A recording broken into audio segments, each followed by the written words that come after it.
Programme ایک بار پھر خوش آمدید. ہم بات کر رہے ہیں بھارتی جارحیت کی، ڈٹائی کی، بے شرمی کی اور جو انتہا کی گئی، لیکن پاکستان نے بڑا بھرپور جواب دیا. 5 طیارے مار گرائے ہیں. اسی پر ہم بات کر رہے ہیں. ہمارے ساتھ سفیر پاکستان ظفر ہلالی صاحب موجود ہیں، سینئر درجہ کار بھی. بہت شکریہ ظفر ہلالی صاحب. اس سچویشن میں کیا کہیں گے آپ؟ کیونکہ ہندوستان نے جب یہ سب کچھ ہوا، پہلگام واقعے کی بات کر رہا ہوں، یہ ایئر اسٹرائک سے پہلے جن سفیروں کو بلایا 70 کے قریب، ان کو بریف کیا، اور جب بریفنگ دینے کے باوجود شواہد نہیں دے سکے تو باہر جب گئے ہیں سفیر اور انہوں نے میڈیا سے گفتگو کی، انہوں نے صاف الفاظ میں کہہ دیا تھا کہ جناب ہمیں کوئی بھی ثبوت نہیں دکھا سکے یا ہمیں مطمئن نہیں کر سکے.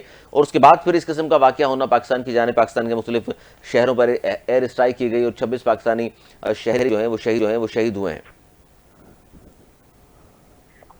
جی دیکھیے، پہلی ہلو جی آواز آ رہی ہے آپ کی. ہلو جی سر. ہلو جی سر فرمائیے. ظفر صاحب آپ کو آواز آ رہی ہے؟ جی ہلالی صاحب ہم سن رہے ہیں آپ کو. ہاں آ رہی آواز. جی ہاں جی. دیکھیے پہلی بات تو یہ ہے کہ آپ پوچھ رہے ہیں میرے سے کہ انڈیا نے جو بریفنگ دیا تھا وہ بریفنگ کو کوئی نہیں مانا. بالکل صحیح، کسی نے نہیں مانا. انہوں نے کہا ثبوت تو، اور انڈیا 2 ہفتے ہو گئے، ایک پکچر، ایک آدمی کا لاش، کوئی ثبوت دے نہیں سکا کہ کون تھا کون آیا. اور یہ پوری دنیا کہہ رہی ہے ہو نہیں سکتا کہ اتنا ملٹرائز زون جدھر ہر سویلین کے لیے ایک سولجر ہے، دنیا میں اتنا ملٹریلی پاپولیٹڈ سیٹلمنٹ نہیں ہے جتنا یہ کشمیر کے اندر ہے. تو یہ کیسے ہو سکتا کہ آپ نے ان کو روک نہیں سکے اور بعد میں انہوں نے کاروائی کر کے چلے بھی گئے اور آپ کسی کو پکڑ نہیں سکے. بالکل صحیح، یہ بہت بڑا ان کے پر سیٹلمنٹ. اور کیا کیا انہوں نے کیا ہے جو میرے لحاظ سے میں سمجھتا ہوں ناقابل ٹالرنٹ ہے. ہم اس کو برداشت نہیں کر سکتے. نمبر 1، انہوں نے 24 میسائلز مارے ہیں سیویلینز پہ. بالکل بالکل. اور 24 میسائلز مارے ہیں سیٹلڈ ایریاز پہ. سیالکوٹ، مرید کے، بھاولپور. انہوں نے ایک اور چیز کیا جو ناقابل برداشت ہے. انہوں نے ڈیلیبریٹلی ایک مسجد کو مارا، جان بوجھ کے ایک مسجد کو مارا. مگر اس کے علاوہ انہوں نے ایک اور چیز کیا ہے کہ انہوں نے جا کے نیلم ڈیم پہ بھی اپنے بم گرائے. نیلم جیلم پاور پروجیکٹ. بالکل. اس کا کیا مطلب ہے؟ اس کا مطلب یہ ہے پرووک کر رہے ہیں ہمیں. یہ کہہ رہے ہیں چلو چلو تم بھی آؤ اور تم مارو بغلیار ڈیم اور سلال ڈیم اور یہ وہ جو انہوں نے بنائے ہوئے ہیں. اس کا مطلب یہ ہے تم ادھر مارو اور پھر تم دیکھو ہم تمہارے سے کیا کرتے ہیں منگلا اور تربیلا کا. سمجھ گئے آپ؟ بالکل.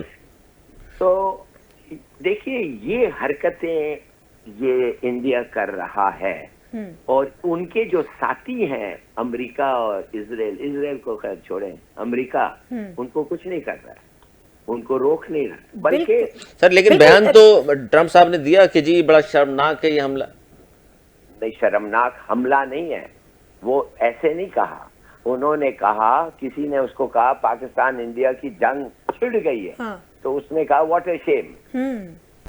اس کا مطلب کچھ اور ہے. سر یہی تو سوال اٹھ رہا ہے کہ دنیا کہہ رہی ہے، کرنا کیا چاہیے؟ کیونکہ مودی نے تو پورے خطے کو ہی خطرے میں ڈالا ہوا ہے. مودی کو تو آپ بھول جائیں. مودی تو یہ ان کے ساتھ بات چیت کر کے کر رہا ہے. آپ سمجھتے ہیں مودی یہ سب چیز تنہا نہیں کر سکتا؟ صحیح کہہ رہے ہیں آپ، تنہا نہیں کر سکتا. اسرائیل نے ان کو سپورٹ کیا ہے، مگر مودی اور اسرائیل کا ہل نہیں سکتا بغیر امریکہ، اور امریکہ بغیر اسرائیل کی وہ بھی نہیں جائے گا. تو دیکھیے امریکہ اسرائیل ایک ملک ہے، وہ بھول جائیں آپ اس پہ. تو یہ اب امریکن پریشر ہمارے پہ ہے کہ بھائی ختم کرو، کافی ہو گیا، ختم کرو. تو میں جو آپ کو کہہ رہا ہوں، یہ جو باتیں ہندوستان کیے ہیں، تو ہمارے لوگوں کو تو آپ 4 سیٹلڈ ایریاز میں آ کے ہمارے سویلینز، بچے، عورتوں کو مارے ہیں. یہ تو، اور ہم نے اچھا، اور وہ کوئی ہے کچھ چیز ہی نہیں تھا ادھر نا. آ کے یہ انہوں نے صرف سویلینز کو مارنا تھا. تو میں اب سمجھتا ہوں کہ اگر آج جنگ رک جائے، اور ہم سب چاہتے ہیں کہ جنگ نہ چلے، مگر آج اگر جنگ رک جائے تو گورنمنٹ کو سوچنا ہے کہ ہماری پبلک کو کہے گی.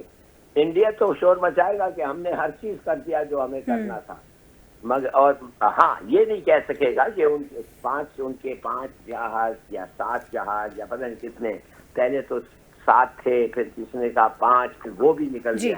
جی 5 کی بات تو، کیونکہ نیو یارک ٹائمز نے بھی کہا ہے کہ جی انڈین آفیشل سے ان کی بات ہوئی ہے کہ بھارت کے طیارے گرائے ہیں، تعداد وہ نہیں بتا رہے، لیکن نیو یارک ٹائمز نے لکھا ہے کہ جی یہ بات تو تسلیم کی گئی ہے۔ بالکل بالکل۔ اچھا ظفر صاحب، یہ بھی چیز ہے نا کہ چلیں ابھی یہ جنگ رک بھی جاتی ہے، لیکن بھارت تو اس طرح کی حرکتیں کرتا رہا ہے، پہلے بھی پاکستان پر اس طرح کے حملے تو کرتا رہا ہے، آج بھی یہی صورتحال ہے۔ تو ویسے تو پاکستان نے منہ توڑ جواب دیا ہے، لیکن صحیح سے منہ توڑنا کس طرح سے ضروری ہو گیا؟ دیکھیے میں سمجھتا ہوں کہ ہمیں بہت سوچنا چاہیے۔ دیکھیے میں نہیں سمجھتا ہوں کہ ہر چیز کا جواب ہمیں دینا چاہیے۔ میں نے آپ کو 2 مثال دی، کیا آپ جا کے سویلینز کو ماریں گے جان بوجھ کے اسی لیے کہ انہوں نے حماقت کی؟ میں نہیں سمجھتا۔ سر یہ نہیں تو اس پہ آپ کا ذہن کیا کام کرتا ہے لال صاحب کہ سویلین کو نشانہ بنانا کوئی، یہ ظاہر ہے کیا اس پہ کار فرما ہے ان کی ذہنیت؟ بالکل کیا کہہ سکتے ہیں، سو وہ کرائم بزدل۔ اچھا نیتن یاہو تو جینوسائیڈل ہے، کوئی کچھ نہیں کر رہا ہے اس کو۔ جینوسائیڈ آدمی جو ڈکلیئر ہوا ہے جینوسائیڈل ہے from the court, international criminal court, اس کو آپ چھوتے نہیں ہیں اور ادھر شور کر رہے ہیں کہ اقوام متحدہ اور دیگر جو بڑے بڑے ادارے اور یہ جو خاص طور پر این جی اوز بڑی بڑی جو بات کرتی ہیں، امن کی بات کرتی ہیں، پیس کی بات کرتی ہیں۔ دیکھیے پہلی بات تو یہ ہے، میں آپ کو کہہ رہا ہوں کہ میں کبھی جو بھی ہوا میں کہوں گا نہیں کسی کو کہ جا کے تم بھی سویلینز مارو اس لیے کہ انہوں نے کیا ہے۔ میں نے گناہ کرو، اگر وہ بھی گناہ کرے تو تم بھی گناہ کرو، آئی ڈونٹ تھنک سو۔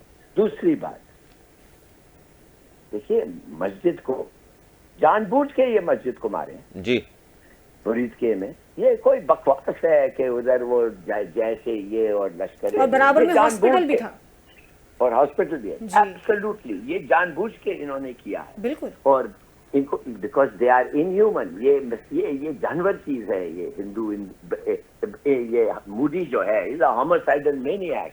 دیکھیے بات سیدھی سادھی ہے کہ وہ ہم نہیں، میں نہیں کہوں گا کہ تم چلو جا کے مندر مارو، آپ لوگوں کو اس سے کچھ زیادہ تسلی ہوتی ہے تو چلو مندر کو جا کے مارو، 2-3 مندروں کو، مگر وہ کیا دکھاتا ہے؟ وہ دکھاتا ہے کہ ہم ان کے ہی طرح ہیں۔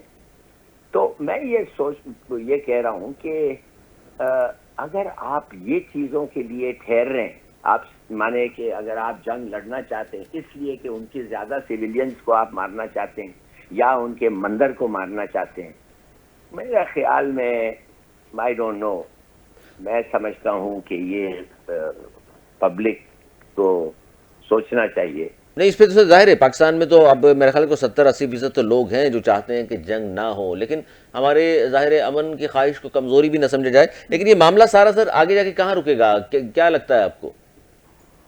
اب تو ہو گیا، انڈیا نے جو کام کرنا تھا کر لیا ہے۔ خواجہ آصف نے بھی آپ کو کہہ دیا ہے کہ اگر وہ شیلنگ بند کر دیں تو ہم سیز فائر لینے کے لیے تیار ہیں۔ سر آپ کو لگتا ہے کہ بھارت رکے گا یا پھر کچھ عرصے بعد وہ یہی حرکتیں شروع کرے گا؟ تو پھر آپ سوچئے اور سمجھیں کہ کیا آپ سمجھتے ہیں کہ بھارت کا پبلک کیا کہے گا؟ یہ تو کیا گیا ہے نا پولیٹیکل ایڈوانٹیج کے لیے، یہ تو کیا گیا ہے الیکشن کے لیے، یہ تو کیا گیا ہے ووٹ کے لیے۔ بالکل، یہ تو اس لیے تو نہیں کیا گیا ہے کہ ان کا کچھ واقعی گریونس تھا، کچھ نہیں۔